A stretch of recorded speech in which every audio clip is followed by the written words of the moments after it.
নারায়ণগঞ্জ একটি ঐতিহ্যবাহী একটি জায়গা, যেখান থেকে বাংলাদেশে অলমোস্ট 8% জিডিপি কন্ট্রোল করে। দুঃখের বিষয় হল নারায়ণগঞ্জকে এখনও বি ক্যাটাগরি একটি জেলা বানিয়ে রেখেছে। আমরা কি সকলে চাই না নারায়ণগঞ্জকে এই ক্যাটাগরি একটা জেলা হওয়ার জন্য? ইনশাল্লাহ আমরা এই ক্যাটাগরির একটা জেলা বানাইতে চাবো। কারণ এই দুঃখ আমরা কার কাছে বলবো যে এত বছর ধরে নারায়ণগঞ্জ কেন বি ক্যাটাগরি জেলা হয়ে আছে আমার এটা জানা নাই।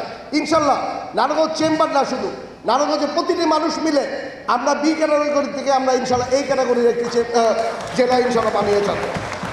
আজকে আপনারা আসেন, নারায়ণগঞ্জে রাজুক কন্ট্রোল করে, ওয়ারেস আপনি বিভিন্ন জায়গায় আছে, তাদের নিজস্ব একটি বোর্ড থাকে। আমি আশা করব নারায়ণগঞ্জ কর্তৃপক্ষ নামে একটি বোর্ড থাকবে, যেটা নারায়ণগঞ্জের প্রতিটি বাড়ি ঘর এবং রাস্তাঘাট কীভাবে হবে নারায়ণগঞ্জ কর্তৃপক্ষ চালাবে। এটা আমরা ঢাকার আন্ডারে থেকে রাজুকের আন্ডারে আমরা থাকতে চাবো না।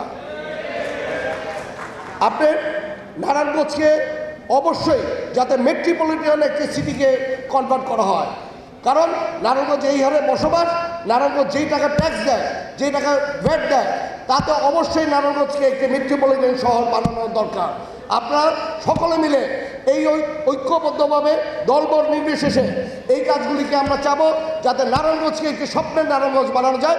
নারায়ণগঞ্জ যাতে একটি স্বপ্নের নারায়ণগঞ্জ থাকে, নারায়ণগঞ্জ যাতে ঐতিহ্যবাহী একটি জায়গা থাকে, যাতে এই ঐতিহ্য নিয়ে আমরা শুধু না, আমাদের নেক্সট জেনারেশন যাতে এই ঐতিহ্য হিসেবেই তারা বাঁচতে পারে।